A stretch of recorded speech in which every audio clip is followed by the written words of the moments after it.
67 BPSC mains का result आ गया है और इंटरव्यू जल्दी ही शुरू होने वाला है, शायद अक्टूबर के मिड या सेकेंड लास्ट में शुरू कर दें। तो आइए इसके लिए आपको हम कुछ टिप्स देने की कैसे कैसे तैयारी कीजिएगा इसके लिए। तो आप 3 पार्ट में बांट लीजिए।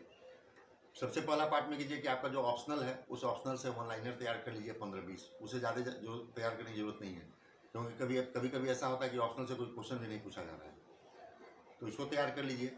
सेकेंड पार्ट में बिहार पर फोकस कीजिए कि बिहार का डेवलपमेंट आप कैसे कीजिएगा। आप इनोवेटिव आइडिया बताइए, बिहार में क्या क्या प्रॉब्लम है, इन प्रॉब्लम को कैसे दूर कीजिएगा।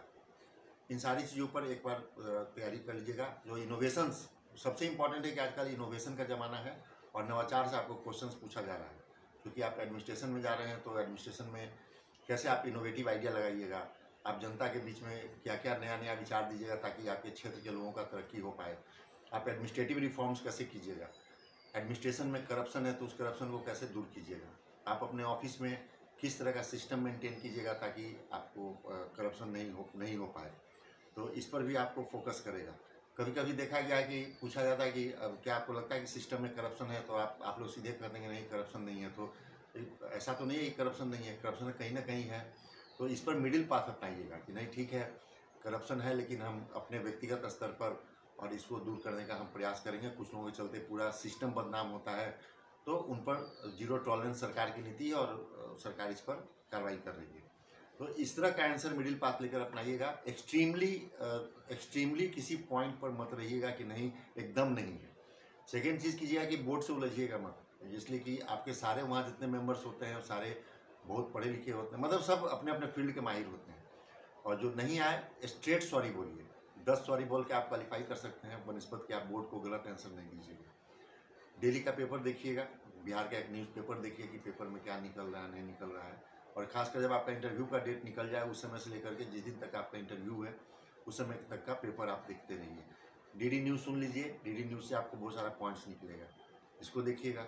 और सेकेंड पार्ट में इन चीज़ों को तैयार कीजिए, मतलब इनोवेटिव आइडिया रखिए कि क्या क्या इनोवेशंस आप कर सकते हैं। एडमिनिस्ट्रेटिव रिफॉर्म से रखिए, बिहार के डेवलपमेंट से रखिए। फिर थर्ड सेक्शन में आप क्या कीजिए कि थर्ड सेक्शन में जितना जो करंट से है, जैसे मान लीजिए कभी जो चंद्रयान छोड़ा गया उससे रिलेटेड, या G20 समिट हुआ है, तो G20 समिट में आपको पूछा जाएगा कि G20 समिट में जलवायु परिवर्तन के लिए कौन सा फंड बनाया गया है। तो इस टाइप का क्वेश्चंस देखिएगा, जलवायु परिवर्तन के लिए कौन सा फंड बनाया गया है। इंपॉर्टेंट पर्सनालिटीज़ देखिएगा, क्या क्या उन्होंने क्या फील्ड में क्या काम किया। अगर उस समय कोई ऐप लॉन्च होता है तो उस समय का देखिएगा, IT सेक्टर का है। तो इन चीज़ों को देख करके जाइएगा। याद रखिए कि इंटरव्यू का कहीं कोई पैटर्न नहीं होता है कि आपसे यही क्वेश्चन पूछा जाएगा और यही क्वेश्चन नहीं पूछा जाएगा। तो बस आप धैर्य बनाए रखिए, अपना शांति से वहाँ जाके बैठिएगा। और एक चीज़ का और ध्यान रखिएगा कि जो भी लोग इंटरव्यू दे के निकले उनके पीछे मत दौड़िएगा कि क्या क्वेश्चन पूछा नहीं पूछा। ऐसा देखा गया है कि आप खुद कन्फ्यूज हो जाइएगा और कन्फ्यूज होने के बाद आपका सारा आपका जितना जो भी तैयारी है सब धरा रह जाएगा। तो नॉर्मल रहिए, अपने ऑप्शनल का 15-20 क्वेश्चन वन लाइनर तैयार कर लीजिए। ऑनर्स में जो आपका पेपर है उससे थोड़ा सा देख लीजिए, बहुत ज़्यादा डेप्थ में नहीं जाइएगा।